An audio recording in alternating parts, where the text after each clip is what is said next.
Welcome right here on Channels Television. It's a Friday edition of the Morning Brief. And of course, I'm super excited to see Bukola back on set. And so I just wanted to rush up and get to that. Bukola, it's good to see you. Yeah, it's good to be back. Hi, guys. Good morning and welcome to the Morning Brief on Channels Television. So many things to be grateful for. And I feel compelled to be grateful for the weather this morning. So when you're grateful for the rain, be grateful for the humidity as well, even though we're praying for some rain. Some, are you? Not floods.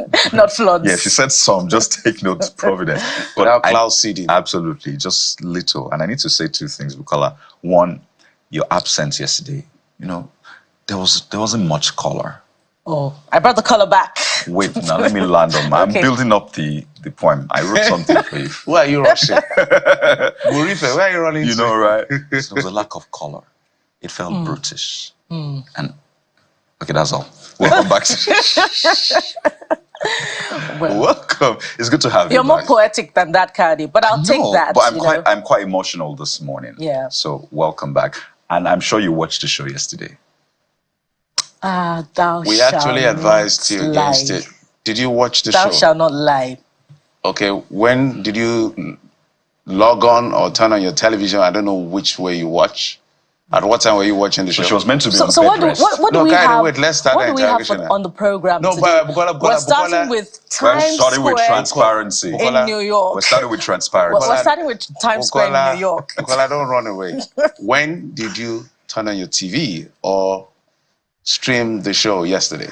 How is it material to some of the highlights? Because we did advise you that you should rest. And we know she's a workaholic. Yeah. We said it. She wakes up by 4 a.m. You know, we'll pick this up after the show. Yeah. After the show. By the way, I'm Karaoke Kulu. She's Where we started off from? Yeah. Times Square in New York. Yep. And we have a Nigerian trying to break the Guinness World Record by playing chess unbeaten for 58 hours, and he's hit 38 hours already. We're talking about Tunde Onokoya, founder, Chess in Slums Africa. Yes, that young Nigerian who takes children off of the streets, educates them and transforms their lives. That's Tunde Onokoya for you, ladies and gentlemen. I call what's happening at Times Square in New York a demonstration of the true Nigerian spirit. That's really is what Nigerians are known for. Resilience, you know, an attempt to do what no other African is doing, and doing it for a great cause as well. So we're starting off with great support, solidarity for Tunde Onokoya this morning. Kadi has a bit more of the information there. I don't know how many chess masters he's beaten already, but I know that he's doing quite well, keeping up. He's taking just 5 minutes break for each hour.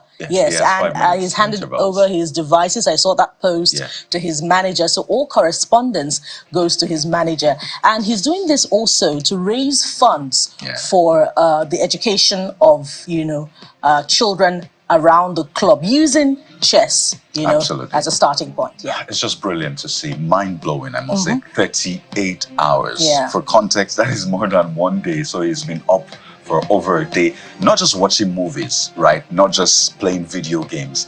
He is playing chess against some of the best opponents right there. See, the young man he's playing with right now is like a regular, and he's one of the best actually there. And he's a regular, and he's defeated him not once, not twice, and they've had to go over and over and over again. It's quite brilliant to see. At some point, he was playing with 2 people at the same time. It's just great. I know we had him on the show recently, and he was telling us how he wanted to build a proper structure for chess in slums, where they can have a major structure that can house the kids, give them education, give them proper semblance of life. So far, he's been able to raise just about $40,000. It's going to $1 million, by the way.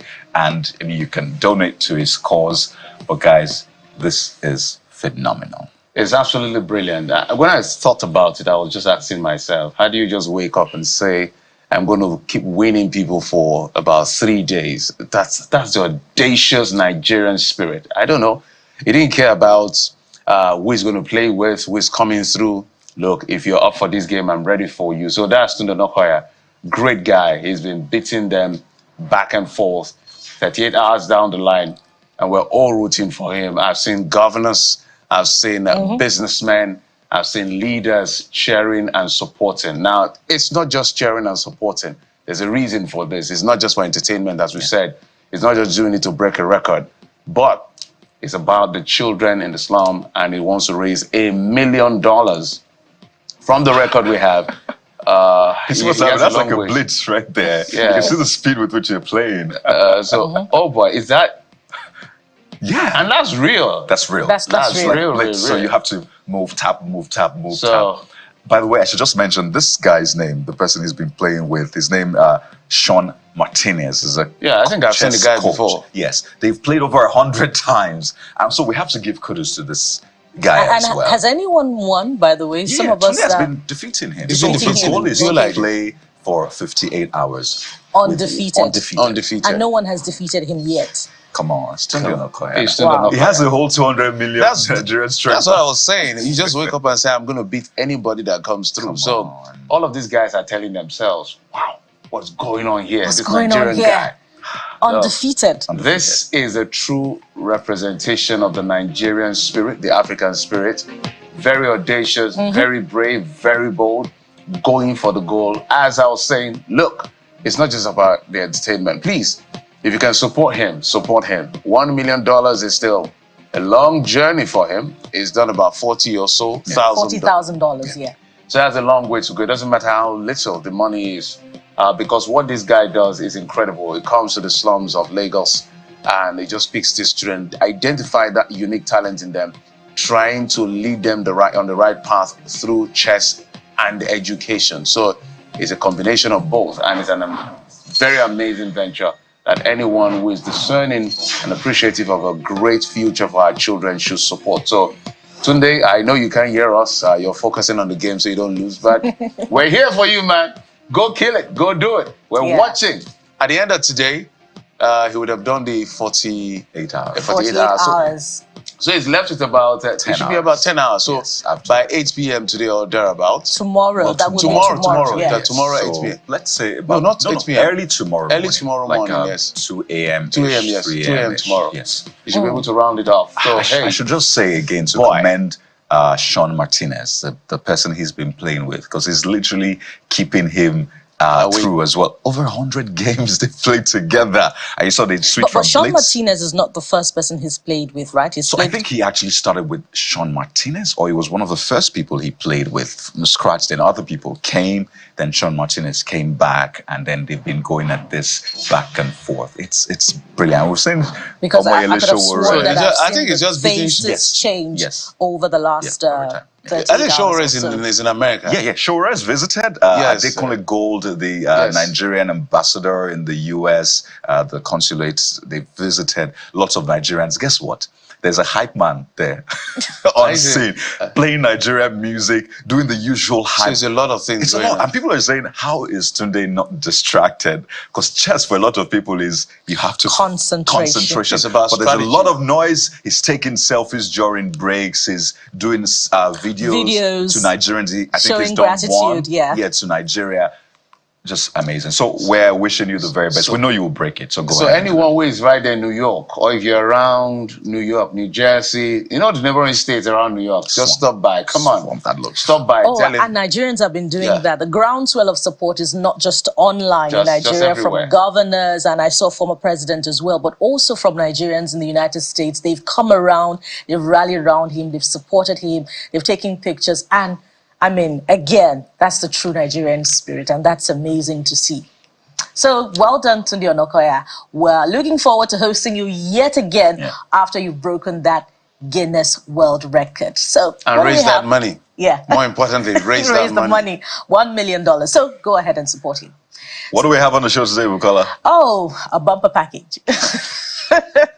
Starting with that conversation from yesterday, we bring you more on the intrigues between the EFCC and former Governor Yahaya Bello as the anti-graft agency declares him wanted for evading arrest, while the former governor's camp queries the EFCC's prosecutorial powers, calling on President Tinubu to wade in.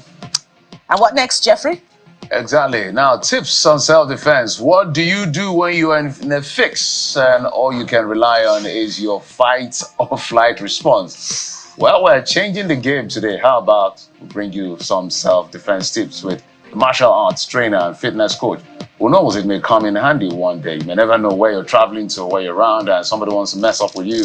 Well, you may just have to do something they didn't expect. So watch out. Today, you're going to see us in all, well, let me not say too much. Watch out for that. Exactly. It's a bumper package. What is, oh boy. But that's not all on the show this morning. We'll bring you the brain behind has been called a new genre of music. This gentleman calls it earth music. It's sort of like an approach to music arrangement, composition, and performance all together. So get ready for some live performance. And who knows, you might just want to update your playlist after this. And of course, what's the show without your comments, your contributions, and your videos to the program? So go ahead, start posting to us on X, on Instagram, and on Facebook. Share your thoughts, of course, on the ongoing debate between EFCC and its decision to prosecute the former governor of Kogi State and that intervention by his successor, Governor Usman Ododo, and of course, react to a myriad other issues that we'll be talking about today on the program. Of course, one of which is Tunde Onokoya's attempt to break the Guinness World Record. We haven't seen your videos in a while, so that's our hand of fellowship to you on WhatsApp. You can share your videos to us as well. Remember, we can't take your calls on that number, but of course, we can take your questions, your videos, and your comments. So start typing. When you said intervention, I was saying EFCC will say, no, that's interference in our prosecution. So we don't know. The white lion is being searched for right now. That's what they call him, Yahaya Bello, the former governor of Kogi State. So when I heard the EFCC said they declare him wanted, I'm like, EFCC? I guess you know where he is. Declaring wanted, whereabout, do I know? We will find out all of that today on the show. Yes, we will. Or at least we'll explore all of those angles because, hey, we don't know where it is. It's an interesting time to be in Nigeria when these things play out. It was drama the other day. But hey, we have the top stories for you. Bukola will take it. We'll be right back after this break. Stay with us again.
Back, and we begin with the unfolding intrigue, of course, between the EFCC and our former governor of Kogi State, Mr. Yahaya Bello, who may have outwitted the commission and evaded arrest, but in a counter move, the anti-corruption agency has now declared the former governor of the state wanted for an alleged financial crime to the tune of 80.2 billion naira.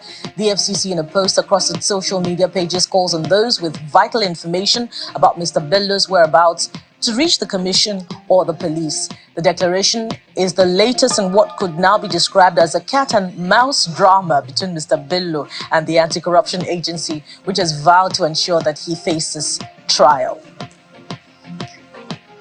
And to the courts now, Justice Emeka Nwite of the Federal High Court Abuja had adjourned the suit instituted by the EFCC against Mr. Bello to April the 23rd for substituted service and possible arraignment. When it turned out that Mr. Bello was not going to be present in court yesterday, the FCC promised to break all barriers to find the former governor and bring him to face his arraignment. EFCC's counsel, Kemi Pinero, said stated that Mr. Bello's absence for arraignment was due to someone with immunity shielding him and removing him from his home. Mr. Pinero emphasized that immunity applies to individuals, not locations, and hinted at military assistance, if needed, to bring Bello for arraignment.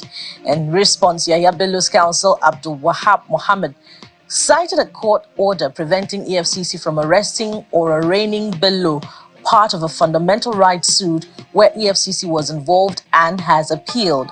Mohammed argued EFCC's actions were unconstitutional and beyond the court's jurisdiction, noting Bello isn't fleeing but under court protection.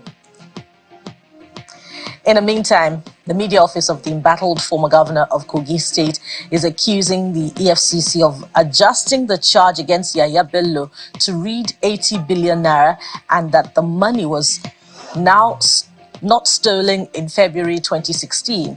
According to a statement from the media team, this is barely 3 weeks after the former governor assumed office on January the 26th, raising concerns about the allegations. The statement reads, in part, "We want to draw the attention of the president to the fact that the abuse of court processes and prosecutorial powers by the EFCC is assuming a dangerous dimension that the head of the commission might not even have paid attention to." According to the media office, the EFCC boss is being misled into political persecution rather than diligent prosecution by bad eggs within the system, working with criminals masquerading as politicians.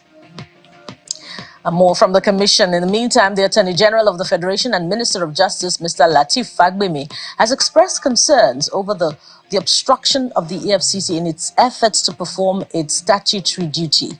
A senior advocate of Nigeria in a statement said the EFCC has been given powers by the law to invite any person of interest to interact with them in the course of their investigation into any matter, regardless of status. Mr. Fagbemi notes that a situation where public officials who are themselves subject of protection by law enforcement agents would step up an obstruction or take flight from the law only exacerbates issues. He adds that Nigeria has a vibrant judicial system that is capable of protecting everyone who follows the rule of the law in seeking protection. Now, away from the Commission and its travails and its bid to prosecuting, now to politics.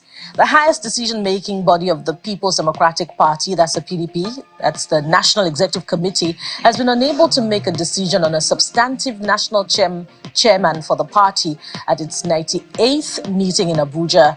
Although the need to have a substantive national chairman and to settle the internal disputes regarding the office of the National Secretary are some of the issues that the PDP governors and the Board of Trustees wanted the NEC to decide upon. The NEC kept mum on those issues. It, however, directed the National Working Committee of the party to reconstitute all reconciliation committees to resolve internal wranglings. Away from politics, the Chief of Defense Staff General Christopher Musa is giving assurances of the military's preparedness to continue combating the illegal refining of petroleum products in the country. Speaking during a meeting with the Minister of Petroleum Oil in Abuja, General Musa says the blockade of the activities of economic saboteurs will assist in reducing the security challenges bedeviling the nation.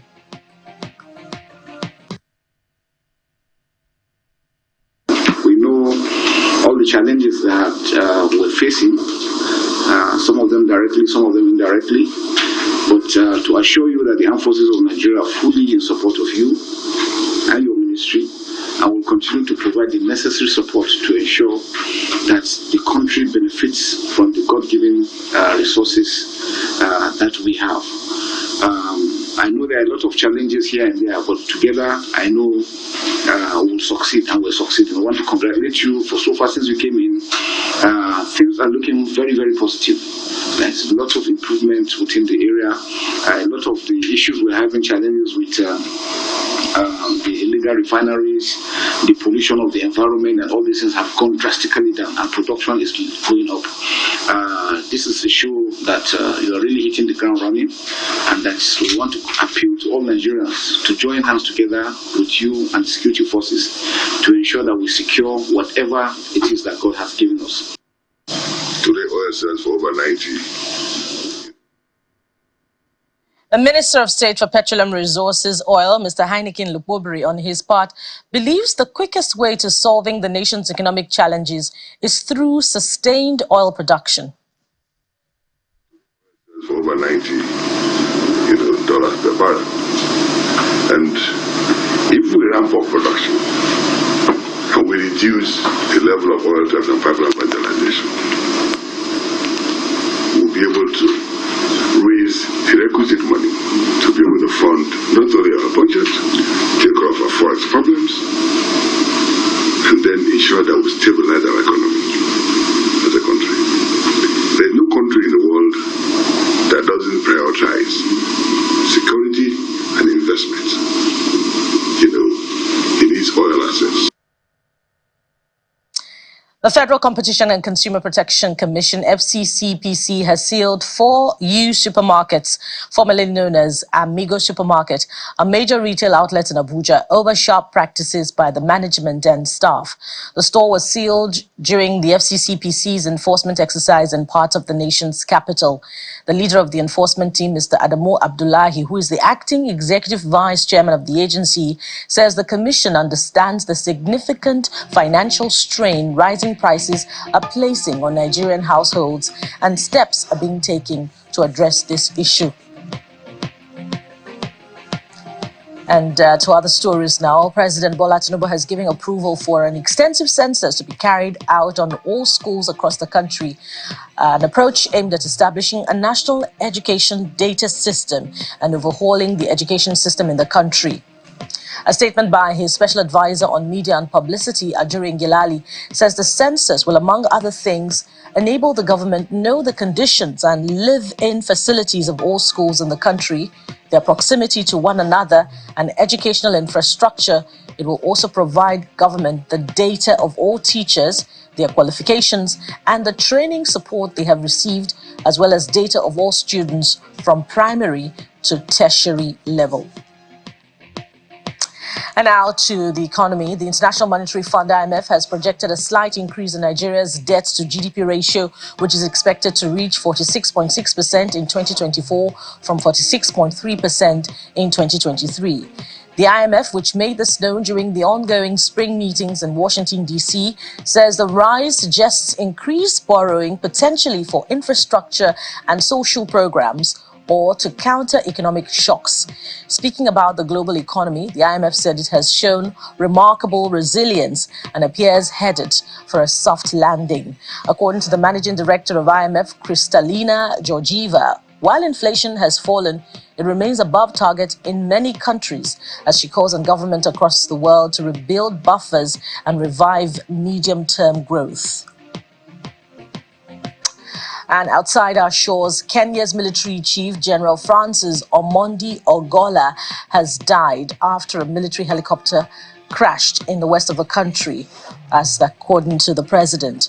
General Ogola, Kenya's highest-ranking military officer, was in the helicopter alongside 11 other military personnel. Only 2 people survived. At a news conference, President William Ruto said it was a moment of great sadness for the country. He had earlier convened an urgent Security Council meeting. Mr. Ruto said the crash happened at 14:20 local time. The Kenyan Air Force has dispatched an air investigation team to establish the cause of the crash.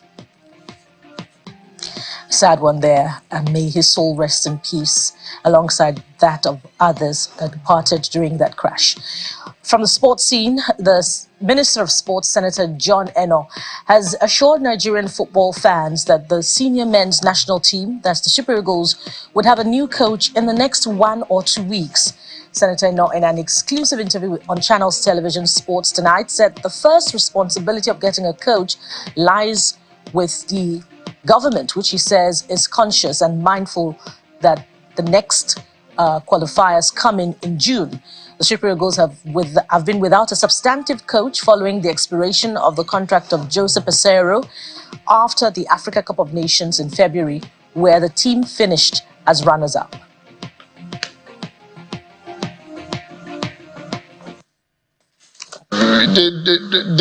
The first responsibility, of getting the coach, lies with the NFF. And I've been in touch with the NFF. because I think that it's Nigerians didn't expect that after AFCON and after the contract with Coach Pesairo came to an end and wasn't renewed. Nigerians expect that would stay as long and not have a coach yet. But the NFF is conscious and is mindful that our next World Cup qualifiers are coming up in June. What I can assure is that in the next 1-2 weeks at the most, that the senior national team will have a coach. My engagements and interactions with the NFF, suggest and indicate to me that NFF is conscious of the expectations of Nigerians. The NFF is conscious that they cannot afford to lead the country, to another, non-appearance at the next World Cup.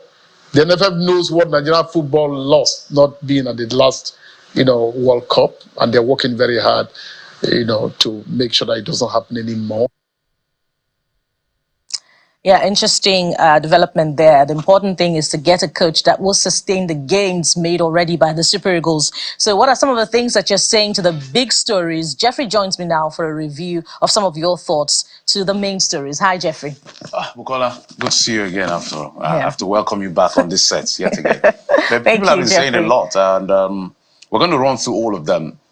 But I love what's happening with the football scene. Of course, the minister has mentioned now that in the next 2 weeks, we should get a coach because we need a coach. But let's see how that plays out eventually. But we need a coach that will last long and stay long and know the job to do it as it should be, because we have a lot ahead of us. Our talents are all over the place. We can't keep wasting them and just experimenting with them. Not a poor outing in Cote d'Ivoire the last time, but we can even do better. And of course, the IMF talking about our debt to GDP ratio. I don't think we've got to that tipping point yet. The threshold is about 40-something. I think it's about 70-something% or so. So we'll keep working on that as a country, and we hope that there will be no more big borrowings to push us further that line so that we can be able to meet some of our obligations. But sometimes, because when we see these more monies that are coming, I think 2 trillion, the last time was what FAC got, and at the end of the day, I don't know how much was shared at the end of the day, but it's a lot of big monies coming in with the removal of fuel subsidy. But that's still debatable. Federal government says we are not paying subsidy. Everybody's saying you're paying subsidy. So we don't know who to stand or who to believe. But well, you're right, Jeffrey. There's a big potential for economic growth in the coming months, particularly with the planned domestic production of diesel, of petrol. That means reduction in importation, and that also means a lot of savings, on borrowing and on forex. So we hope that will significantly change all of those statistics. Let's see how it plays out. IMF is projecting, I think, 3.3 from 2.9. So, but hey, let's talk about what you are saying, not what we are saying. Let's find out the Yahaya Bello absent in court. EFCC most military help to fish out Yahaya Bello. So, Kende says, military, what's the official DSS doing that they can't assist in getting him to answer questions relating to his alleged mismanagement of Kogi funds? Good question, but well, sadly we're not the ones to answer that. This one is from Harry Iloka, who says, this doesn't help his case at all. If you are innocent, you don't need to run. He should report to the EFCC immediately. They still have to prove him guilty in court. Well, this one from Bedesh Yi says, it's quite simple. Let him honor the invitation of the EFCC. Let me read from here. It shows respect to the rule of law. Yeah, that's what you're saying. I agree. True. And this one is from Jeremiah Adetunji, who says, why is Yahaya Bello running? Good question also. Is he afraid of EFCC? Well, we don't know. Is he guilty as charged? The courts will decide that. Come and clear yourself. You're running. Well, I wouldn't join you on the last one, but we're taking the most important part of your thoughts on this one. Absolutely. And that's what's critical at this point. The former governor should defend his name. Yeah. The EFCC has said if you find a white lion, that's what they call Yaya Bello, by the way. So when you say white lion, that's Yaya Bello. That's what he calls himself. They say they're in search of the white lion. If you know his whereabouts. When I read that statement, I was just smiling. Anyway, Olaiton says, I think this should be the next step, because if his hands are truly clean, he wouldn't have been scared to meet the EFCC. And this next one is from Mr. Banky, who says, this is not necessary. Just one phone call from the IGP and director of DSS to the governor's security details, and this will be over. And, you know, there's a lot within the context of just that statement alone. And we're going to be picking out with, the questions. The governor. Well, we don't know. We do not know yet. Olushola Oludotun says, why does the military have to be engaged? Why can't the IGP and the EFCC obtain a court order to ask the governor's security detail to stand down? Well, there are conflicting court orders, you know, one from the state high courts in Kogi State, the one from the federal high court. There's been the debate, which is what we're going to explore today with the people in the know. I think we'll move from Yahaya Bello's issues to the governor of the central bank, Olayemi Cardoso, saying that the country is not using the foreign reserve to defend the naira, because we saw that the foreign reserve has depleted quite a bit. No, okay, significantly, or a bit, I don't know. $2 billion. $2 billion, yeah. So from 34 to 32 billion now, that's where our reserve is. And people have been asking questions, are they pulling this money to defend the naira? Is that why the naira is aggressively fighting and making this rebound? They said, no, we are not using the money for that. We're using it to serve it, to pay debt. Let's say King Asogwa says, so if the CBN is not using the foreign reserve to defend naira, what have they been using? How come the foreign reserve is going down? We need further explanation. I think I just did explain what the CBN governor said. But it appears you missed the first reaction from political surgeon. Okay, we're not taking that. Let's go straight to Collins Okpara, who says, he says quite a lot.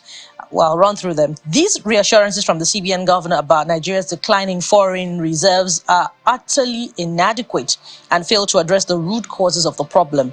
Merely stating that there are no plans to devalue the naira does nothing to alleviate the concerns of Nigerians who are feeling the impact of economic instability. We demand concrete action and transparency from the CBN to effectively manage our financial obligations and restore confidence in the economy.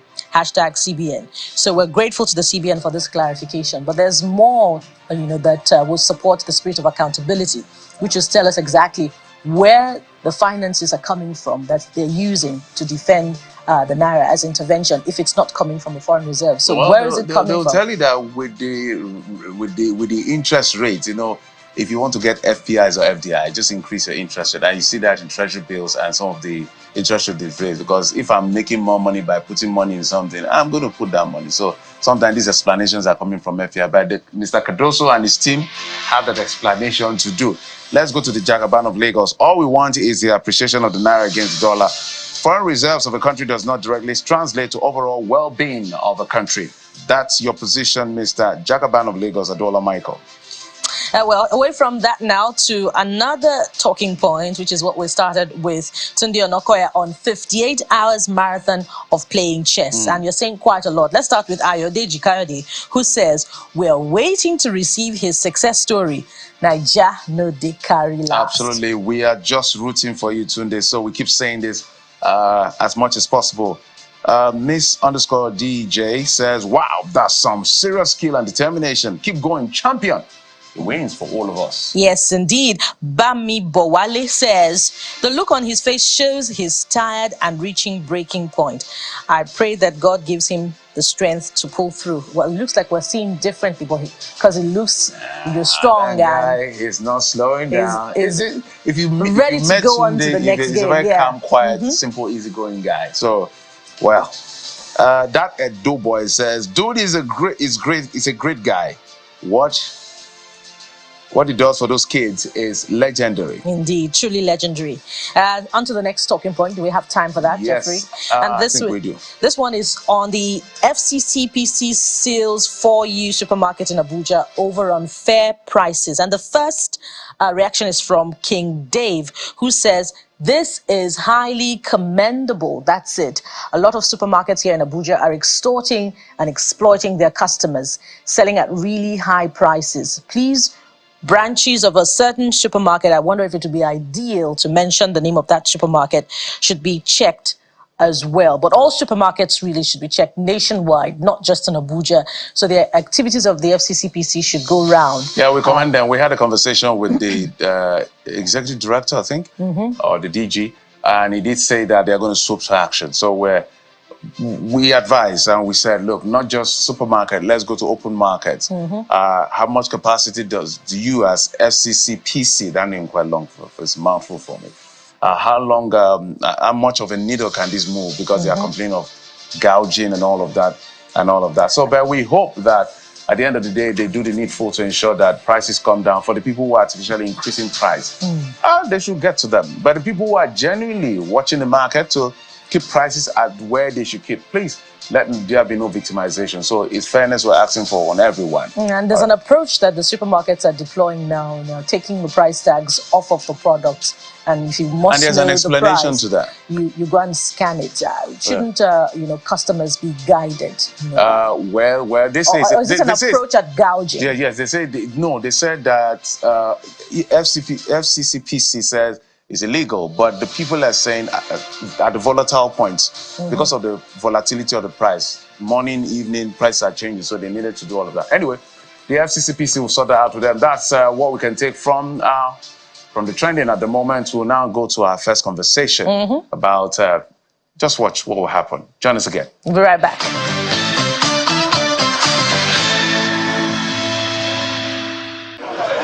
Benghazi Street at Wuse Zone 4 in the Federal Capital Territory was today cordoned off by armed operatives of the EFCC, who laid siege as early as 9 o'clock this morning to arrest the former governor of Kogi State, Yahaya Bello.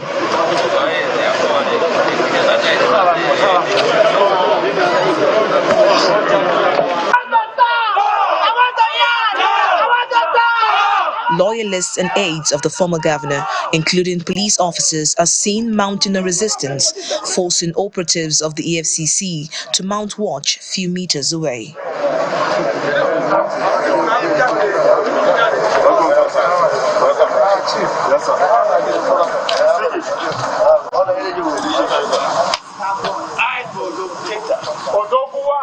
Moments later, more supporters and loyalists to Yahaya Bello arrive in show of solidarity. However, the former governor remains locked inside his residence.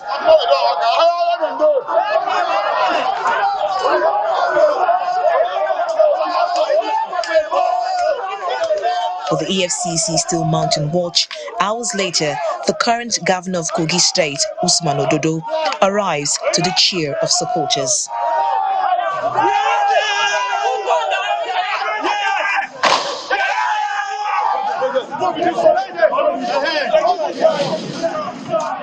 Our attempts to speak with the EFCC team lead proved abortive, but some supporters of the former governor were quite assertive, alleging witch hunt. It's clear already that the whole thing is politically motivated, as it is now.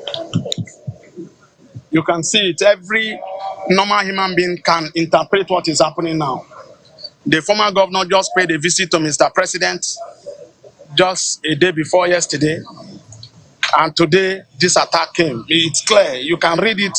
You can read within the line. I am not sure those guys are from EFCC because there is a subsisting court order. I am sure they have regard for rule of law, and I don't think they are above the law. So I have my doubt. I have my reservation. Maybe they are not from EFCC.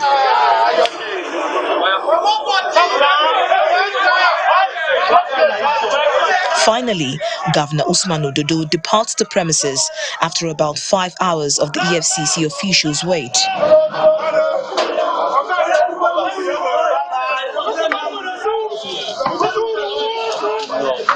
A little while later, the EFCC officials also depart.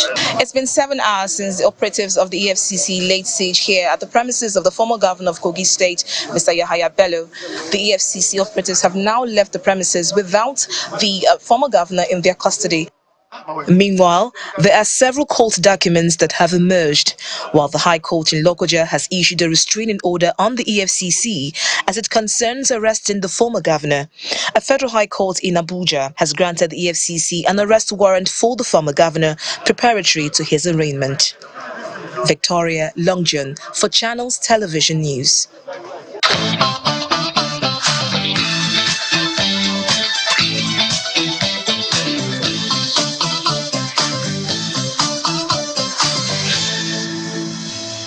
So there was a lot that played out on Wednesday. Thursday also had its fair shares in the court. But this morning, we're taking a look at all of that and putting it together so you can understand what exactly is going on. We have with us someone who is capable, well capable of breaking through all of the mysticism, intrigues, and the rest. Professor Paul Ananaba, Senior Advocate of Nigeria, is our guest on the show this morning. Prof, welcome to the Morning Brief. Thank you. We had to bring you out for this one because it's a major one. When we have thorny issues like this, we come to people like you. The EFCC has since declared former Governor Yahaya Bello wanted. I wonder how you're seeing this. For some people, they say this is fantastic, fight against corruption. Some other people see this as drama, patronizing. Some wonder what is going on. But for you, with all of your decades of experience, what do you see when you look at this case? Yeah, thank you, my brother. Even before going into that, if you can declare a man wanted and it's a way of getting him to the agency, why did we have the standoff? That's the first question. These are powers the FCC has. You would have declared, invited him if he doesn't show up. You declare him wanted. And the ACJ provides, particularly when they had gone to court and Justice Wite had ordered that they should proceed to arrest him. Well, why there are further powers there that the court has under the ACJ. If you look at from section 37 down, it gives what should be done at each instance. The court can give a notification that he should appear at so and so place, and all you need is to advertise it in the newspaper or paste it at his last known address, and the court will proceed. You know, I'm not happy with what we have seen in the past also coming back again. Look at the DSS director at some point. Can you arrest him? Will not arrest him. DSS said no. They stand off with EFCC. The effect it has is to make us as Nigerians to be looked at in certain ways by the international community. These are not, arresting one Nigerian shouldn't become an issue. I mean, he's just a Nigerian. He's no longer governor. He's no longer governor.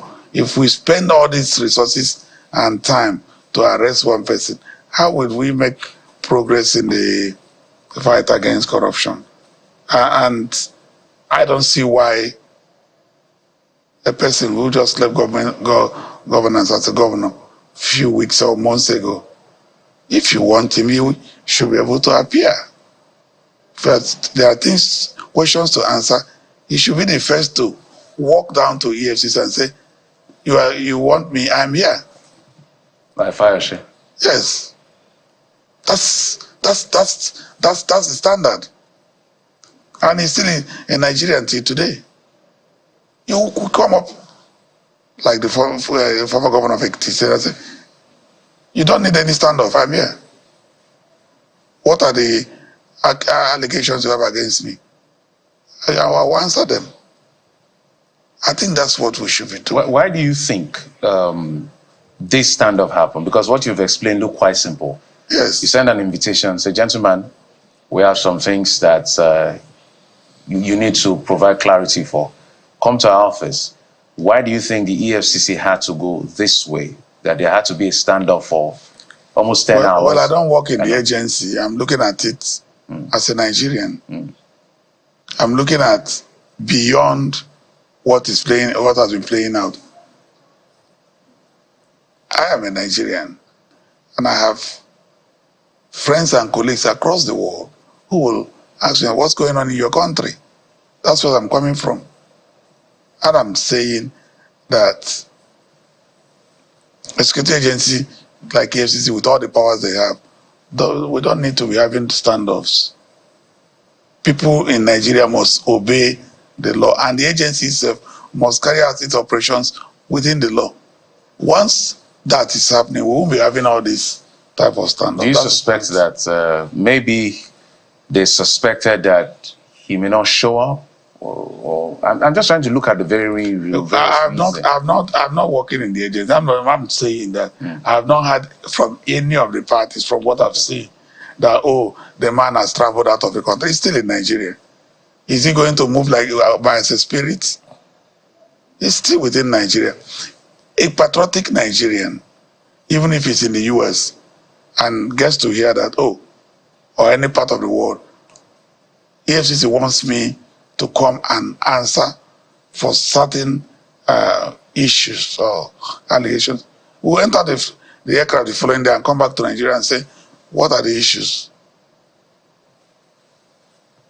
Well, I imagine that the EFCC, without holding brief for the commission, would have reasons for this approach, because the notification for this prosecution had come prior to this time. But looking at the, in trying to understand the legal implications of the contradicting court judgments seeming now from the Kogi State High Court and the Federal High Court Abuja. Some say that before the Kogi High Court is a fundamental rights on, while that of the Abuja is a criminal court. But they're from the same judiciary in the same Federal Republic of Nigeria. Are they reading from different law books? Senior advocate, help us understand why they contradict each other. In the first place, there shouldn't be any reason for contradicting court orders or conflicting court orders.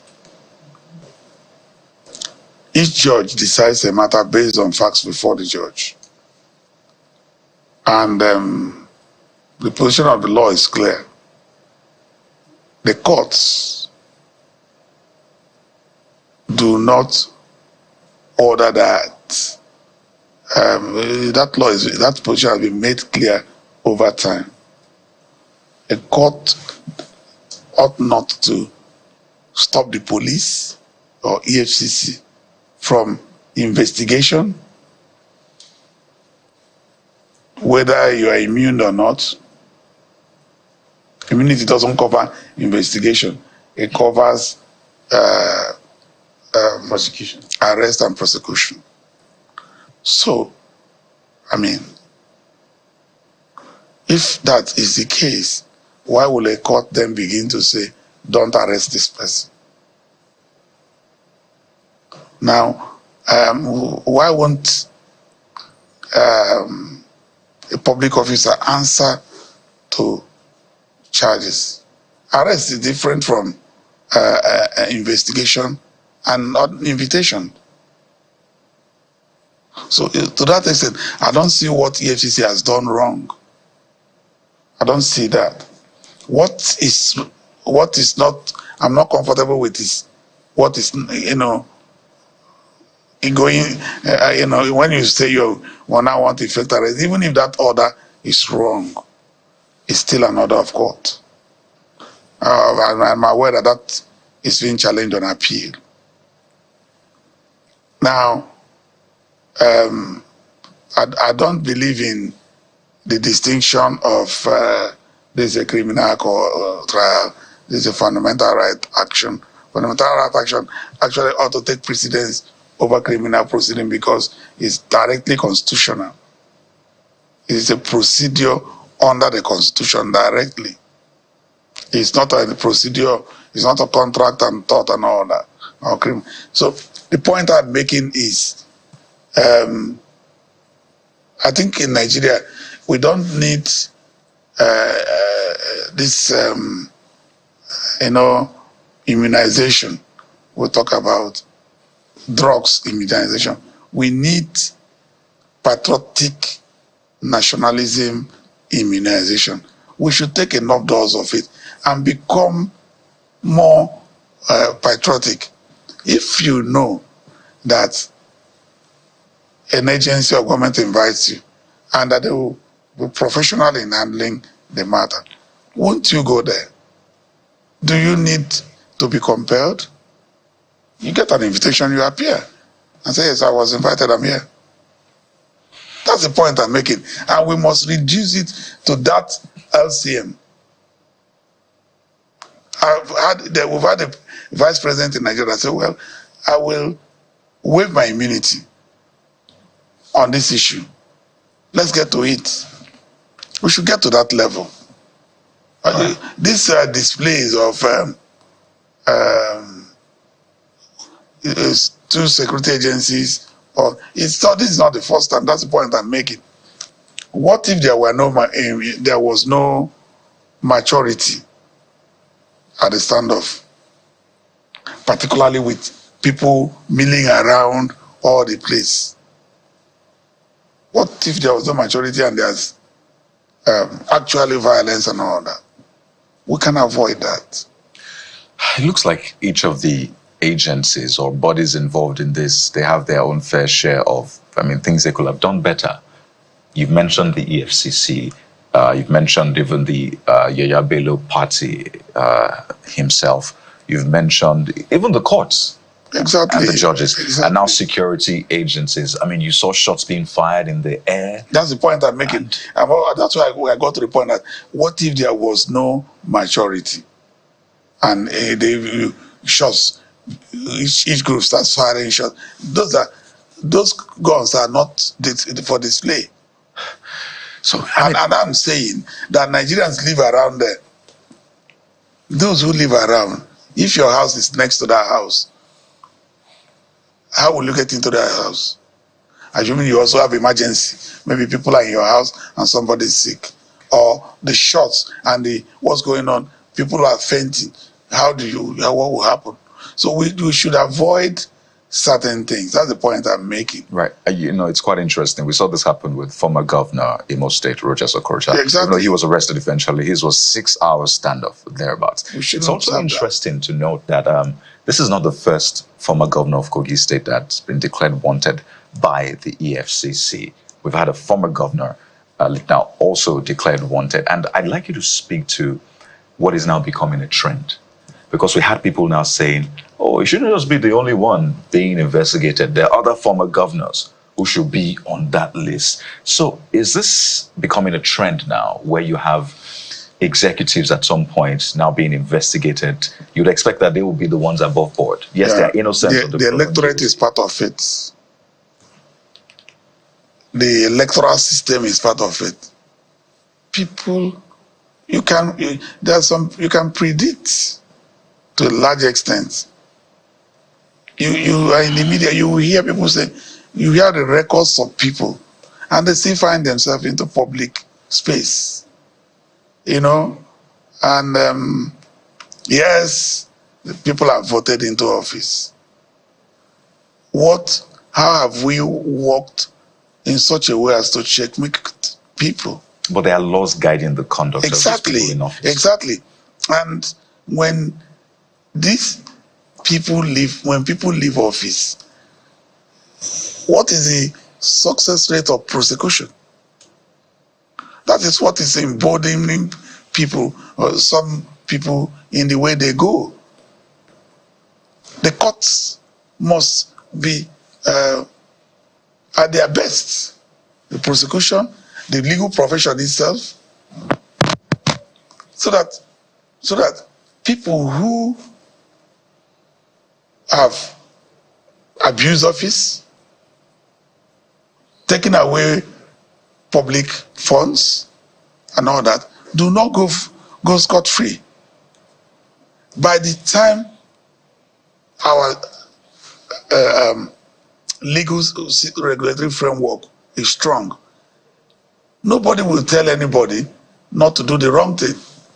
But you just watch it. There are allegations.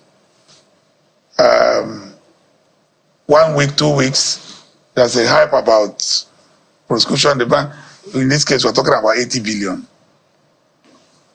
The man is innocent until proved guilty. But is it the first time? How many people have been successfully prosecuted? Every Nigerian should leave clannish and tribal and all that and religious issues. Let us follow through prosecution fairly. Everyone, like the public, the media, the judiciary, the lawyers, everyone along the process. When you know that, what is this psychology? Why don't people kill people on the street openly? It's because you know that if you kill anybody, you'll be arrested and you'll be in jail. But if you know that you kill somebody and nothing happens, it will become street soccer. Just do it. So apparently, senior advocate, this means that we need a bit of reform. Perhaps beyond reform, commitment. I say it's a dosage of patriotism and nationalism. Well, that may be a far cry. This is, I've seen you mention patriotism and nationalism and all of that. What we're seeing with politicians, that's going to be a tall order. Let me give you an example. In this country, it is said to be a tall order now that yes, but it's possible. I was in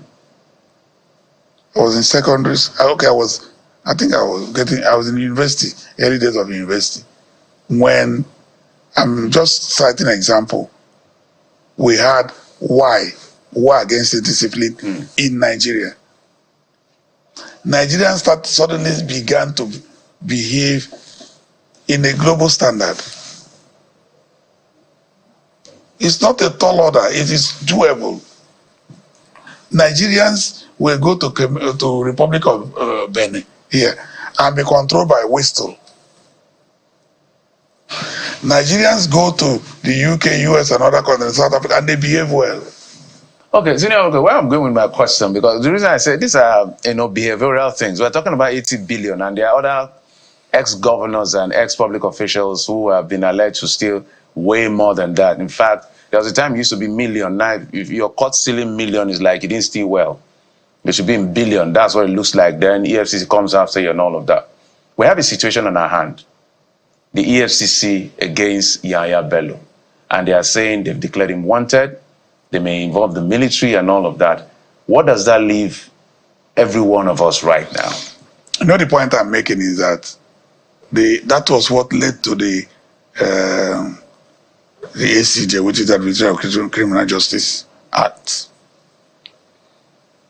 From section 13, 14, provides that if the agency like EFCC wants to arrest a suspect and the suspect is in a particular house, they have the powers to break the door after giving notification and arrest the person. So that's why I was saying that we can do better than the standoffs. So they should have broken in. They have the powers. I'm not saying whether they should, but I'm only saying that they have the powers under the law. And we could talk about the roles that the security operatives played in that regard, you know. That's why I was talking about maturity. Yeah, exactly. So all these security operatives, don't they have heads? If it is the police, they have the IG. If it is the military, they have the chief of defense staff and all that and all that. If it is civil defense, they have Comptroller General. So are they not controlled? So how should the Inspector General of Police be responding to that standoff that took place in front of the former governor's house 2 days ago, particularly with respect to the security operatives who prevented what could have been a successful arrest of the former governor? We're a democracy. We are guided by law. If there's any person, security agency or not, who played a role that is contrary to law, the person should go through due process of trial. The point is that in a short while, we won't hear about this again. We should take this matter and set the standards and the records. Because people see that after some time, the issue dies down. That's why they do all this. We should strengthen enforcement. That's the point. I wanted to run something by you quickly, Senior Advocate. So the media office of the former governor put out a statement, and they query some of the modus operandi and prosecutorial powers of the EFCC. Now, one of it is they queried the EFCC for changing the amount. They said it was over 80 billion naira originally, but the media office says now why they're saying it's 80 billion naira, and even changing the date as well from, was it 2015 now to 2016, which they say is just 3 weeks into when he got into office. All those cannot happen in a sane society. That's the point I'm making. Are you going to say, the people making this statement, are they now trying the case in the media? If it is 2015 and the agency says it's 2016, why is their principal not in court to say it is not 80 billion? So this should be done in court. Exactly. That's why I said, in a sane society where people are patriotic and nationalistic, the man should walk up to the EFCC. Why are you saying this? This is what you're saying is not correct. These are the correct things. If he's been arraigned in court, he was arraigned in absentia, as I heard. Why won't he come to court at the next adjourned day to say, I'm here. This charge is wrong. That's the point. Let's reduce all this into even the little that is remaining after corruption has taken so much from our country. We're spending money. All those security agencies there, those vehicles and all that, the vehicles were fueled. The agencies will be paid salary. That time could have been used in solving another kidnapping case or violence or something. We don't have the luxury of standoff. That's the point I'm making. We don't have that luxury. We should get to a point that if EFCC invites you, you should appear. If the police invites you, you should appear. The EFCC has alluded to the fact that he's being shielded by someone with immunity. What can happen, what can be done to get Yahaya Bello out of wherever he is to come and answer for whatever allegations? I told you that the Administration of Criminal Justice Act is very clear. No, because it looks like... the law says the matter is now before the court. We have gone beyond even the EFCC. Okay. It is in the courts. It's before the court now, the High Court. The court has powers and will do the right thing, I expect. So, EFCC has declared him wanted. That's not as effective as when the court issues a notice that he should appear on this particular date. The court has powers of bench warrant and all that. It will be executed. Because we saw the State High Court, we saw the Federal High Court. The Federal High Court is saying, okay, you have the right to arrest him. That was not obeyed, because they are standing on the fact that Kogi State said it's fundamental right. No, the Kogi State High Court order has been appealed as we speak from the information we have. The Court of Appeal will certainly take a position on it. So until that, so right wait. Now, what you're saying, senior advocates, now let's just wait for the court. Is that what we're saying? In military governor of Lagos State and Ojukwu, the Supreme Court made very profound statements. It says that once the matter is in court, every party should respect court proceedings. This idea of people sitting by wherever they are and analyzing what they think is right is not right. The Constitution provides for layers of courts. If you are not satisfied with what the State High Court said, you go to the Court of Appeal. If you're not satisfied with what the Court of Appeal said, you go to the Supreme Court. When the Supreme Court has said, or made statements or decisions on point, then we know that one has come to an end. It is also dangerous for people to stay in their houses or offices and decide what is right on a judgment. So I'm thinking, and I believe that even all that, we are now escalating the loss the country is getting from a simple exercise, which could have been solved by patriotism. You want me? I'm here. And so we should just be temperate on our seats and wait for the decision of the Court of Appeal. But Senior Advocate, this is not the first time that we're seeing such injunctions similar to what has emanated from the Kogi State High Court. We've seen a former governor. Those conflicting decisions should go to NGSC. They are better equipped to decide whether those judges were right or wrong. All right. I was going to explore precedent to this, but it appears that we are totally out of time. Absolutely. But definitely not the end of this conversation. If there's anything to take from the point you made, I think we should take from it is been one standoff too many. Too many. And you talked about the dose of patriotism. Exactly. And we should take this one to the end and set a standard. Professor Paul Ananaba, Senior Advocate of Nigeria, we have to thank you so much. Thank you for coming out on this one. It's a matter of national importance, and we had to get you on it. Thank you once again. And of course, we'll be following up on this matter, see how it ends. Thank you. We'll take a moment now on the show, and when we turn our attention to what's been described as a new genre of music. You know how they say music is really powerful, right? What is Earth music about? Stay with us right here.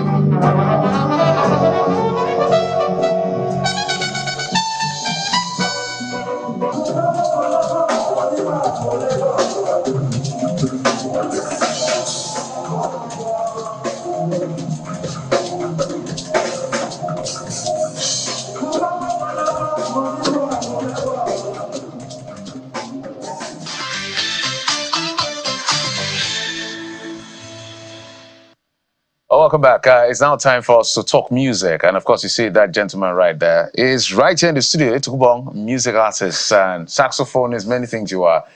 And we could see that your music is not an all-commerce sound at the end of the day. But you did say that the kind of music you do is called Earth music. But first, welcome to the program. Let me not forget that part. Thank you very much. We're beginning to wonder what's going on. Yeah. We had to get into it straight up. I mean, it feels like I've been here, all along. Yeah. So you describe your music as Earth music. Yeah. Talk to us about that.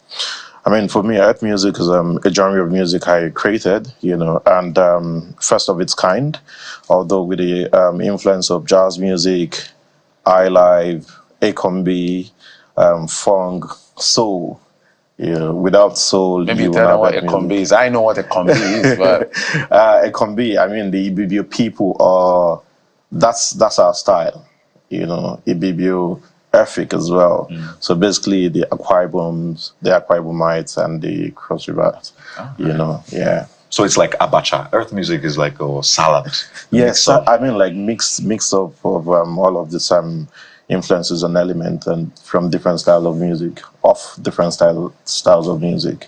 I wanted to also ask you before we get back into the music. Yeah. So your cap. We need to break that down first. What is the cap? Because you're always with the cap. I don't know if you sleep with it. What is it about the cap? All right. So for me, very much African oriented. Culture. Also trying to uphold my culture and reflect my heritage. So I decided that if I want to live by, think Africa, live Africa, buy Africa. I need to find something that really makes sure that I reflect who I am, and this cap came, a stylist brought the cap to me, introduced the cap to me. I was like, this is it. And ever since then, I mean, walking on the streets of Europe, people are like, did you get this cap from eBay? I was like, okay, so I need to monetize this, and ever since then, I got different styles, and that's my signature. Fantastic. When people ask me, I mean, like, definitely Africa. So this is just exclusive to you, this because I've seen this on other people, Yes, different yes, styles. yes. So what is the origin? I know what we're meant to talk about your music, but the cap just kept calling me. The Talk the about- Igbos, the Igbos, the basically South. Yeah. The Akwa Ibomites, the Ibibio. So royalties, the chiefs, and anything that has to, like, identify with royalty. I am a king, so I need to reflect that. I like that. Yeah, and the cap is calling me too. From yesterday when I was, preparing to interview you, I was attracted to the cap, and I can see that your sax also carries The trumpet, right? beads, Yeah. and then you say that you're also called the chief priest. Yeah. So are you a chief priest in the literal sense of the word? Do people come to consult you for divination, I or it's just part of your African identity? Well, my family history, actually, my granddad was a chief priest and the head of the masqueraders, and unfortunately, my dad, who was meant to be the successor, didn't. And from nowhere, this young man with the horn picked it up. No, I'm not saying that I'm one, speaker of the oracle, representative of the oracle.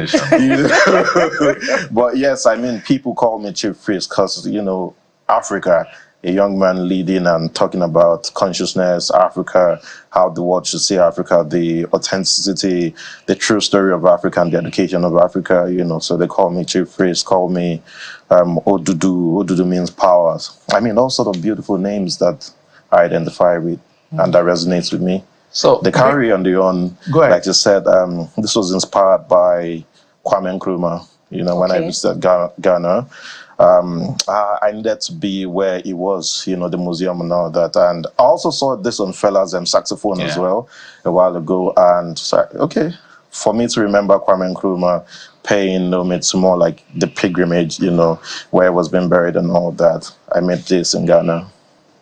So let's get back to the critical elements of your music. Right. It's not easy to be a pioneer in anything. It took a lot or a while for Fela to be respected. He traveled to America, got those jazz influences, influences from the West African sub-region with high life, and mixed all of that, blended a few things around, and then we have Afrobeat today, which is the foundation on which a lot of our music around the continent is being celebrated right now, besides the new waves of Amapiano and all of that. So how much reception are you getting with your earth music? Well, I would say with earth music stages, actually, I also, evolution and from highlife, jazz, funk. I learned a lot from where I was coming from, experiencing highlife, where Fela also started from, Victoria's Banner Stadium Hotel. So that was a plus for me. And the reception in the world today, I mean, like, if you're touring, globally around the world, in Europe, the United Kingdom, everywhere, and people are pulling up in thousands to come watch your show, going crazy about it, I think that's it for me. Not just going crazy, but some level of emotional attachment to it as well. Fantastic. So your music, you're saying, is actually also accepted globally, or is being accepted? Yes, outside. I would even say outside more outside. Well, it was Fela too had that. And you said that you started from where he where I started from, actually, literally. Yeah. Is it a coincidence, or you're just deliberately modeling? I think it is, because I never even knew where the New African Shrine was, not until there was a slot, an opening there. My first time work, all I used to see about Fela was my dad playing records, because my dad was a record collector as well. So after I left Victoria's band, I got to the Shrine. Femi employed me to be one of the sidemen. I worked there for about 2 years. That's when I got exposed to Afrobeat proper. Getting exposed to Afrobeat for me was more like also an institution, just like I experienced highlife music, because highlife opened me up to Iti Mensah, Ghanaian highlife, and all sort of highlife, Rex Lawson, everybody, in the highlife scene then, back in the days. So experiencing Fela, and all of these people. It wasn't I think it was a coincidence because I didn't plan it. I didn't think about it. I just, from history, Victoria saying that Fela played in his band. Reading about Fela's book to Fela's autobiography saying that he played in Victoria's band for a while. I mean, like, I paid my dues, man. You can be proud about that. We give that to you.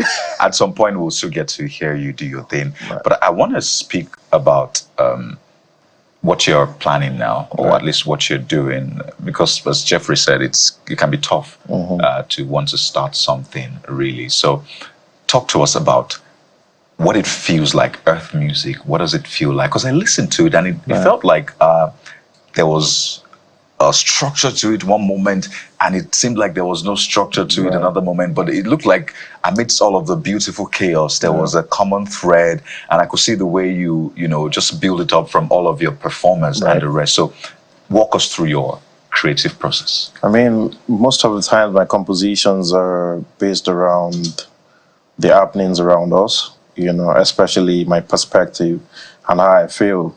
So you're making Africa the bone of contention because I need to reflect and tell the African story the way it is, So, I mean, like, we can't be too serious. There's problems. There's always been problems in Africa. All we should think about is the possible solutions, to the problems of Africa, how we can make Africa a great place and also the world at large, But for me, because I'm also a musician, I play different musical instruments, and how many? I learned one. If I start counting, maybe about 5, 6. Please, you have to name them. Let's start with the trumpet, flugelhorn. Obviously. The piano. The trumpet, what? The trumpet. Yeah. The flugelhorn. The flugelhorn is more kind of solemn and very cool, soft. So let's say kind of trumpet. This is a lady. Yeah. The flugelhorn is a guy. And I mean, like, I'll take that. Okay. Yeah. Yes. And then the piano, the conga drums, a little bit of the drums, shaker, woodblock. Okay. That's how many. That's already 6, so we're knocking 7 now. Let's leave that. I mean, like, do you play the accordion too? No, sorry, the harmonica. No, I don't. Of course, I sing as well. You play the bass? No, I don't. Okay. I don't. So 7. I love the bass. Yeah. 7 plus his vocals. Wow. So you're a total musician. With all of these instruments that you play, right? And you also sing as well. Yes, and I write and compose. Complete musician. Complete. And I can also tell, from listening to some of your works, that there's a transition from the upbeat earth music to something that is tempered and, soulful, like jazz. Yeah. So does it become less of earth music when you transit from the upbeat type of earth music and then you do soul? The influences and elements of this music actually defines itself. So coming from a very, very soulful angle, which sometimes people miss and misinterpret it for soulfulness, it's actually spirituality, because it's based on that, really, extremely based on spirituality. And for me, I make sure that anytime, I'm playing this music, however it is, I can make sure it resonates with people, exchanging energies, that's the key for me. So my compositions, most of the time, are like, they're not like, when it's banging, it's banging. When it's easy, it's easy. When it's calm, it's calm. I've demonstrated that on a single I released, Kuyang Tuait, which is a prayer song. I also demonstrated that on this recent one, Equal in My Equal Fan, which I featured my friend Dottie the Deity. So I'm looking forward to my next album this year, and that should explain it. Okay, so we'll talk about the funds and the money, but let's take a listen to one of your work, just briefly, just a snippet of one of your work.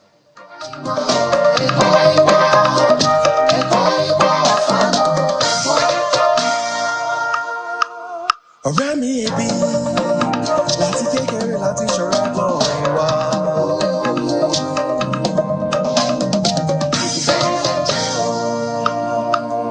Àríkẹ́mi jọ máa ń lọ.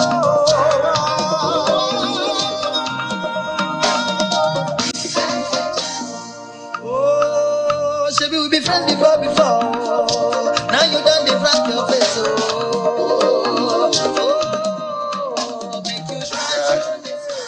What's the title of this one? Equal Iman, Equal Fun.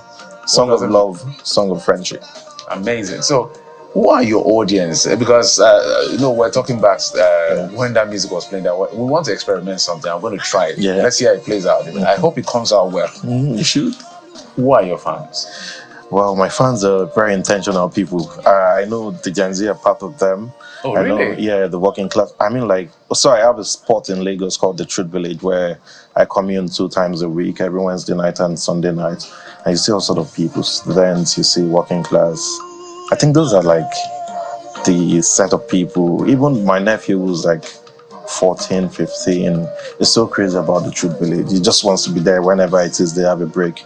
He wants to be there. So if someone like that is connected, not just my nephew, but friends, nephews, and niece, everybody wants to be there. So I think that's why I know and how I know there's a future for head music if we have all of these people connected to want to be there. So these are my fans. Okay. Beautiful. And you have a reaction already coming from one of your fans, and who may even be from your part of the country. And he says the design on Etuk's cap is called the NCBD art. Right. Yeah, beautiful. This is from Victor Owo in Lagos, Nigeria. So that's correct, right? Yeah, right. So this is a part where we're looking forward to. Okay. Let's do some maybe impromptu arrangements. Yes. Can we? Let's be part of the Earth Music Band. Let's perform together. But you're going to pay us performance fee. Our job is to talk. Our job is not to sing. No, wala. So just walk us through. We are trying to simulate your creative process now. So we'll work on this song, this new single, Equal My Equal Fun. Okay. I'll teach you the lyrics because it's important, global world. So we need to do that now. So for singing, go to her. For percussion, I can just give you metronome. Okay, so you can That's give our me singist. Well, sing this. Okay. What do I do? You're singing as well. No. Okay. You will She will sing. She will do the singing. Equal, equal, imao, equal, fano, equal. Let's try that. 1, 2, 3, go. Equal, imao, equal, fano, equal. Again, 1, 2, 3, go. Equal, imao, equal, fano, equal. This is the part where the trumpet comes in, right? Okay, trumpet. Do you still need the metronome? Oh, come on. Let's just watch. Let's see.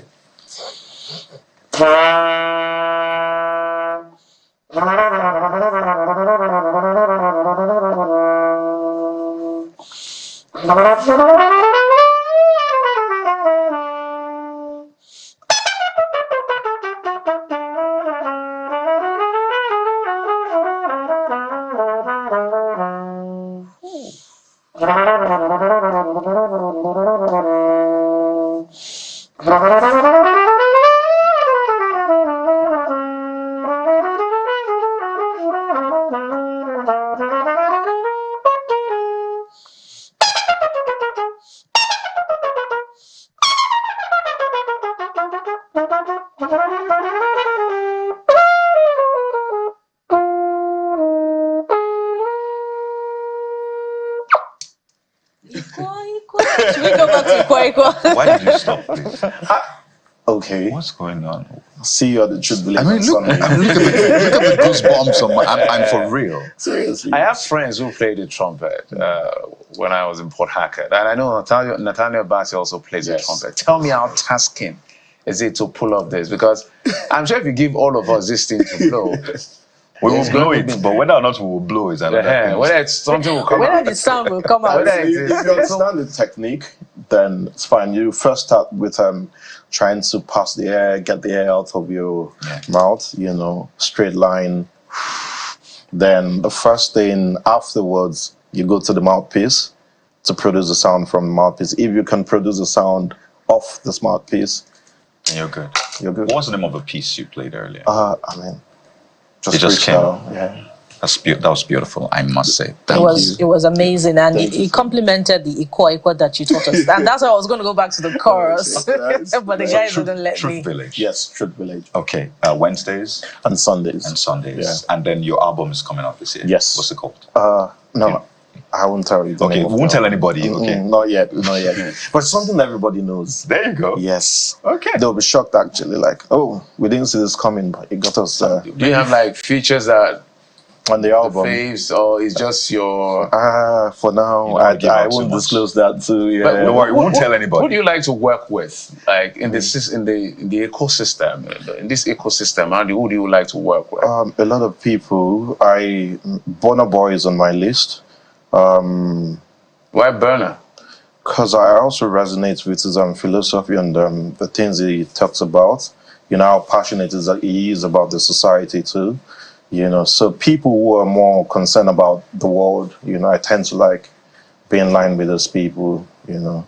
So collaboration in that regard is important to drive the following of Earth music. You know, as Jeffrey said earlier on, it's not as popular as the other brands of music. So are you looking at that potential there in your plan to collaborate? Yes. And also off Nigeria, you know, because I'm also more concerned about cultural exchange as well. Yeah. You know, so those should be some interesting form of collaborations. Coldplay, Beyonce, Kendrick Lamar, you know. We see your selection. We know what your playlist is. Yes, you know, but it's beautiful. So very soothing music, you know, because this kind of music, when you want to get away from, with all sense of respect, from the sounds that we're used to, just go chill. Something that can help you think and reason deeply. Thank you so much for what you do. I wish you the very best. The do I call it the pioneer or the founder or the man at the vanguard of Earth music? It took Ubong. Thank you for coming on the program. Thank you so much for having me. Thank you. All right, I'll take this short break. When we come back, what does that mean? Find out.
Yeah, this is still the morning brief, guys. It's like a morning brief dojo this morning. We're doing something entirely different.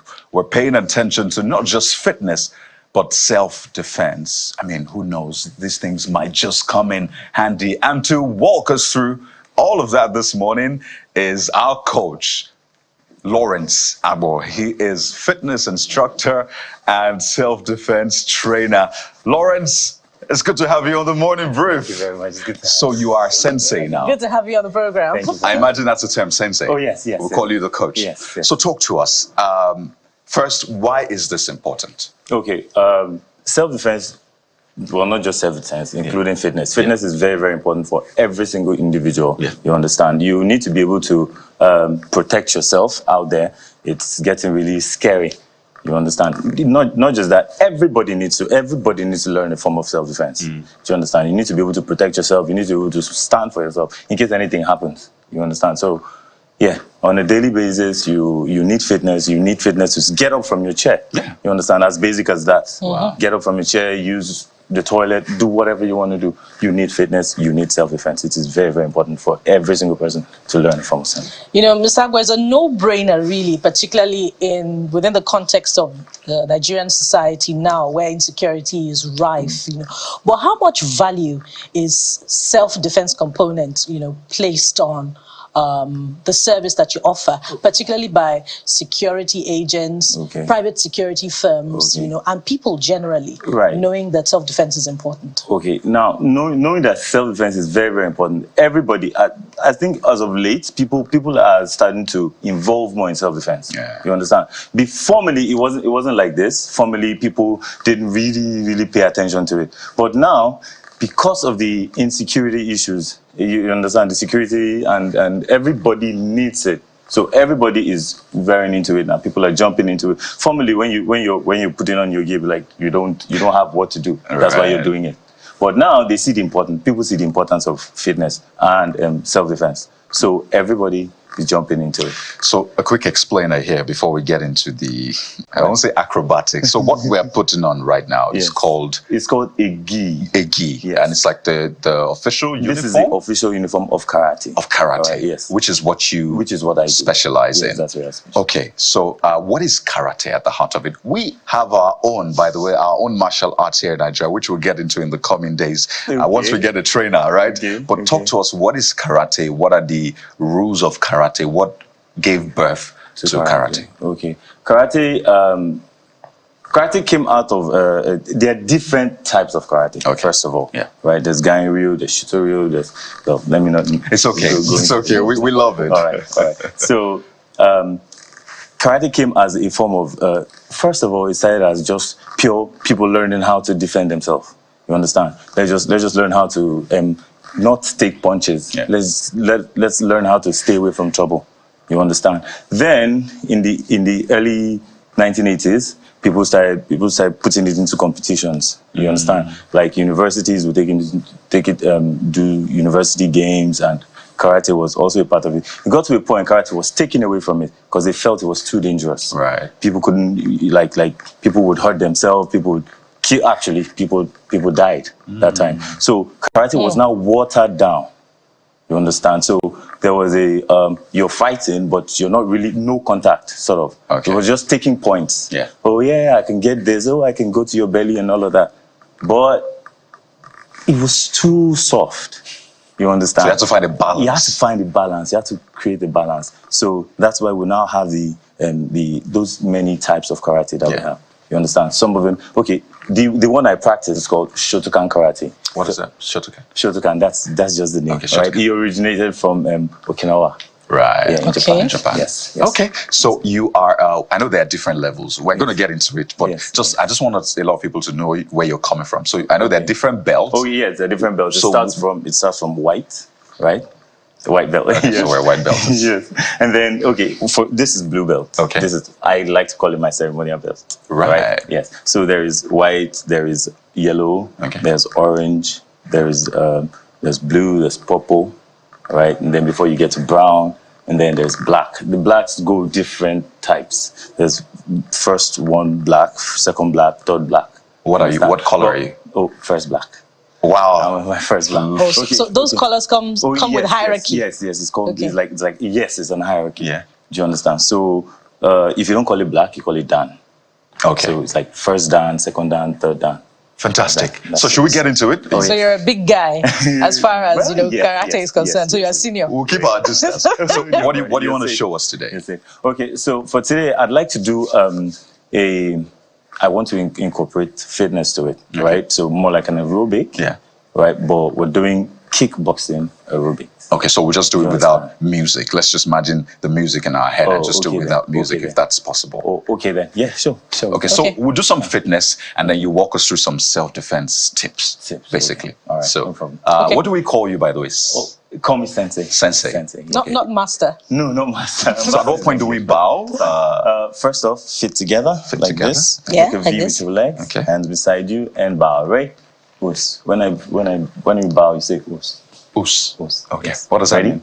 Us is like, it's in a response. Okay. So for how long do we bow? Oh, just a few seconds, like 2 seconds, fine. Okay. Ready? Yeah. We bow, right?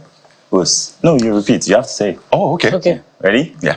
All right, let's go. Us. Us. That's it. And your. Stay strong. All right. All right. Okay. So from here, we're going to warm up a little bit. Okay. Let's start with the shoulders. Take it off. 1, 2, 3, 4, 5. Take it back now. 1, 2, 3, 4, and 5. Take it down and up. Go up. 1. Again. Go. 2. Go. 3, 4. One more. And 5. Now we'll go side to side. 1, 2, 3, 4, and 5. Very good. Now take one leg forward, one at the back. Okay, bring your hands up, and now we're going to bounce. No? Switch your legs. Let's start with the left leg. Okay. Okay, yeah, this is a front stance. This is called a front stance. So yeah, you're not like that. So this helps you stand well. Yes, you're balanced. You're properly balanced. Okay. You're like you're standing on the train, yeah? Okay. Foot. So the two legs will never be able to come together. Else you fall off. Oh, okay. So there has to be some distance. Yes, the balance, yes. Now you bring your hands up and we bounce like so. Ready? Let's go. 10, go. 1, 2, 3, bounce faster. 4, 5, 6, 7, 8, 9, switch. 2, 3, 4, 5, 6, 7, 8, 9, switch. All right, now we'll go forward and back. Go. Oh, nice. 2, 3, 4, 5, 6, 7, 8, 9, switch. Go. 1, 2, 3, 4, 5, 6, 7, 8, 9, switch. Now we incorporate the hands. Throw a jab. That's a light jab. 1, 2. The other hand stays up. 4, 5, 6, 7, 8, 9, switch. 1, 2, 3, 4, 5, 6, 7, 8, 9, 10. Switch. Now we use this other hand. While you move forward, you tap in. 1. Okay. Ready? 3, 2, 1, go. 1, 2. Don't move your leg. 3, 4. Don't move your leg. 5. Yeah, just 1. 6. Just keep bouncing. 7. Bounce. 8. 9. Okay. Switch. Go. 1, 2, 3. Whoa. Inside the other hand. 4, Okay. 5, 6. And the other hand stays up. 8, 9, 10. Switch it. Now we use both hands, huh? Right. Go like so. 1, 2, step back. Okay. 1, 2, step back. Ready? Right. 1, 2. So you go forward 1, Yeah. 2. Immediately you step forward. Yeah. You step with a jab. Okay. Like so.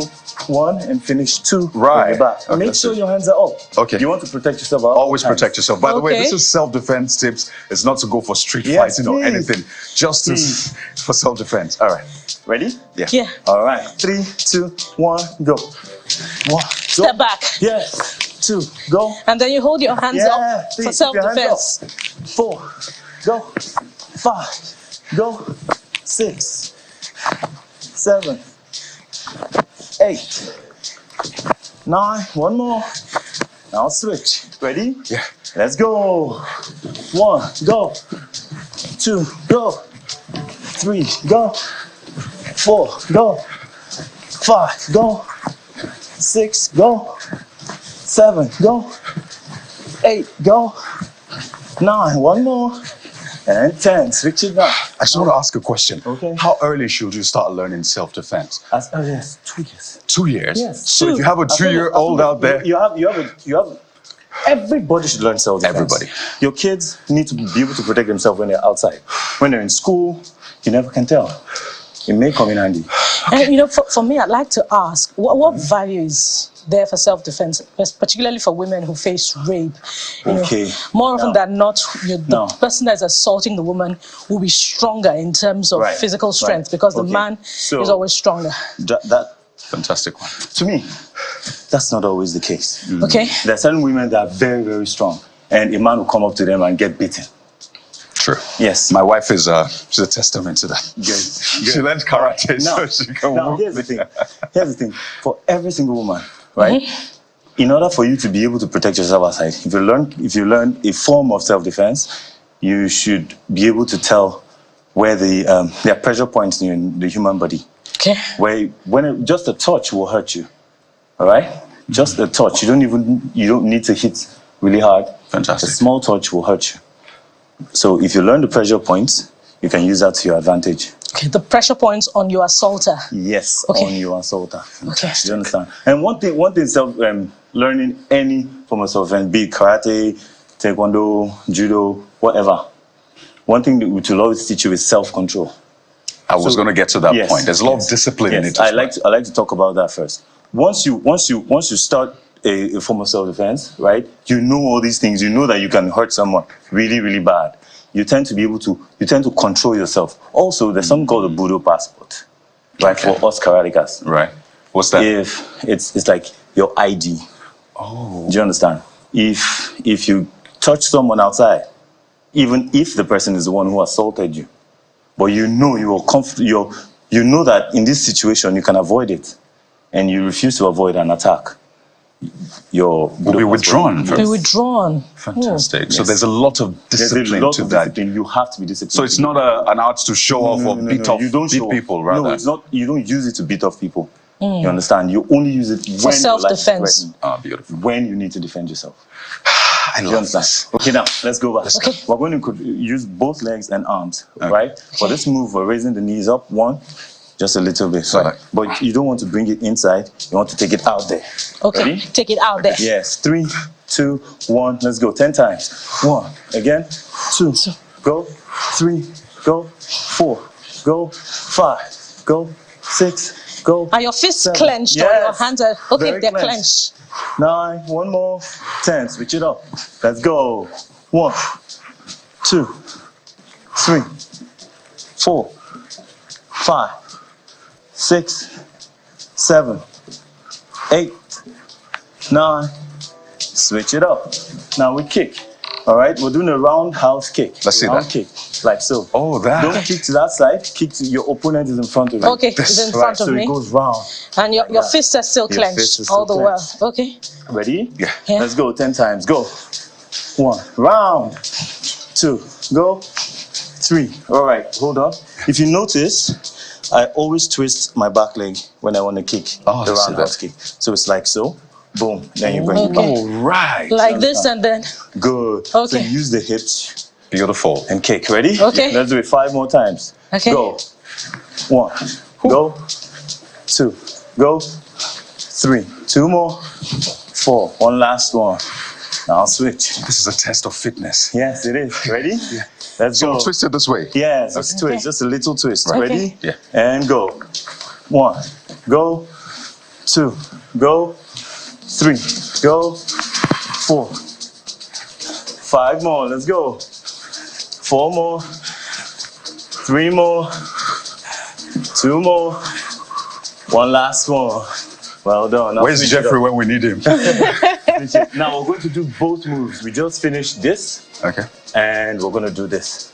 So you do both. Come on. 1. We're stepping it up. Okay. Okay. Are you ready? Yeah. So watch guys, this is a morning brief, by the way. Okay. You want to keep your hands close to you. We're doing self-defense and fitness this morning all together.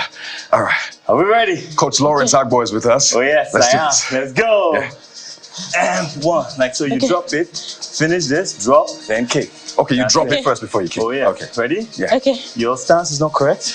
Make sure you're facing forward. Okay. 3, 2, 1, we go.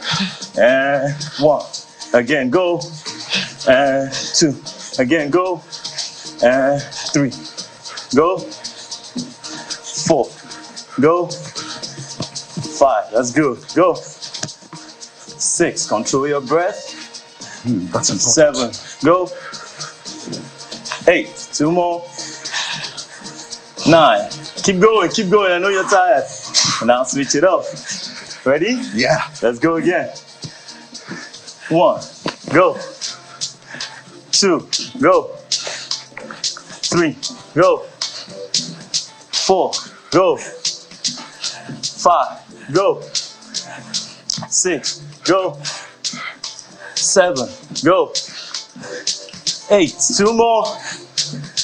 9. One last one. That's it. Well done. Oh, that's all? That's it. Goodness me. You Guys, wanted you more? should totally do this. That was steamy. That's good. All right. So here's what I want us Got to 2 do more now. minutes Just on this. Step forward just a little bit. Here's what I want us to do now. We're going to learn how to block. Okay, Right? I love that. Yeah. You've punched, you've kicked. Now we're going to learn a few blocks. Okay. You can do that in 2 minutes? Yes. Absolutely. You can. All right, watch me. So I'm just going to step back. All right, and I'll bring this hand forward to my face. Okay. Like so. 1. And I'll step back forward. All right. I go 1. So let's try that again. All right. Here. Yeah. Take this hand up. Or just stepping back across your face. Okay. Right. All Wow. right. Are we ready? Yes. Okay. Okay, hands up like so. Like this? Yes. And 3, 2, ready? And go. 1. Let's go again. Go. 2. No. Make sure it comes across your face. You're trying to push. Oh, you're trying to push. Yeah, push across, his fist away from across you. your face. Okay. All right. Ready? Yeah. Yeah. Go. 3. Okay. Ready? Did I get that? Yes. Go. 4. Again. Go. 5. Go. 6. Across your face. 7. That's it. Go. 8. 8. 2 more. 9. One last one. 10. Switch legs. Ooh. Kala, you were born for this. Coach Agbo practically taking our breath away on the program this morning. That's good. Are you ready? So we go, Go.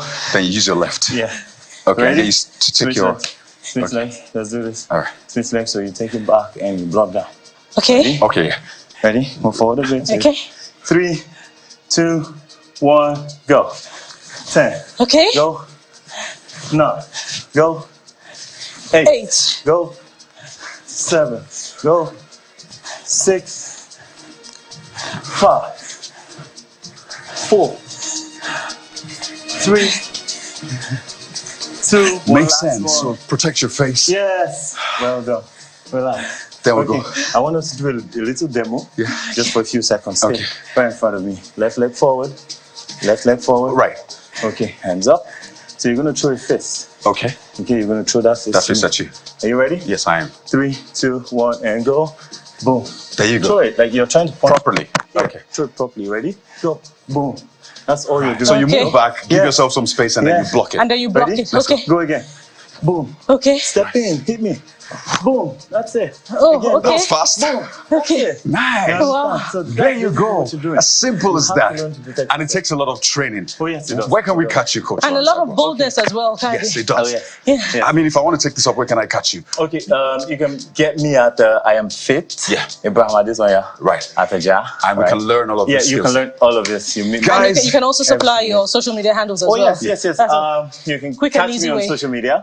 On Instagram, Yeah. I'm Ennet Okay. _FIT. Okay. Fit. That's E. Yes, that's ENNETH _FIT. There you go, guys. Coach Lawrence Agbo. Well, now our sensei. Can we do the bow Oh, yes. finally? Fit together. Fit together. V. B. And bow. Usi. And yo. All right. And there you have it. We have to bring in Jeffrey at this point. Jeffrey, you've been watching us. Thank you very much, Lawrence Thank you Agbo. very much. Thank you very much. I mean, Coach that has been Lawrence. amazing. And we look forward to having you again. So, Jeff, let's teach you some of the things we've learned. what did you So, learn? feet together. Sit together. It's together. Again. Bow. Bow, right? Usi. You don't bow like that. So, you know I'm a Port Harcourt boy. You don't bow and put you in case attack is coming. Bowing like in case it comes early, you know, just... There you go, Jeffrey. All getting zealous So to we got all of those fitness tips, all of those self-defense tips. We're going to ensure that we teach you and walk you through it. Well, I'm ready to learn. But don't forget, I was born and bred in Port Harcourt, so there you go. We have our ways for the Port Harcourt people. Anyway, Jeffrey, Port Harcourt boy, we're on. That has been the show for today, everyone. Sunrise Daily starts in just a few minutes. You do not want to miss the bumper package on Sunrise Daily. But hey, we're out of here for now. See you on Monday. I'm Kayode Okikiolu. And we see all your messages. Thank you so much. Professor Godday, we see your messages. Unfortunately, we can't take all of it right now. Thank you so much. And Bukola, great job. I know you're almost losing your breath, but she just recovered yesterday and she did it. All right. Thank you for watching. We'll see you next week. Yeah, so have a blessed weekend trying to rest and reset. We'll be back on Monday. I am Bukola Koka. That's it. Bye. Yeah.